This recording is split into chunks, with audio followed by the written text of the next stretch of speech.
yung karamihan ng floodgate sa Nabotas na puno ng basura, kaya hindi umandar.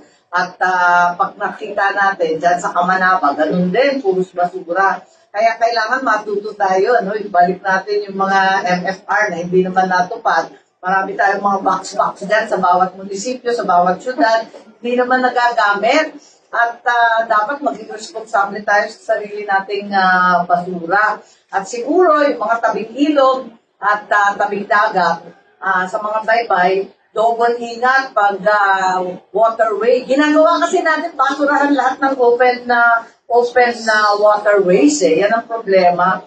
Sa amin, sa Ilocos, matagal na, kaya ganito ang hawak ko eh. Kasi bawal na bawal, huhulihin ka sa single-use plastic. Eh karamihan plastic eh.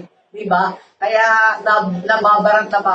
Pag hindi na-maintain ang flood control project, floodway, floodgate, kahit anong pa yan, eh talagang hindi gagana. Yun ang problema. Kaya huwag natin asahan gobyerno lang, tayo rin, bago ng konti at maging responsable sa ating basura. Nakakapatay ang basura.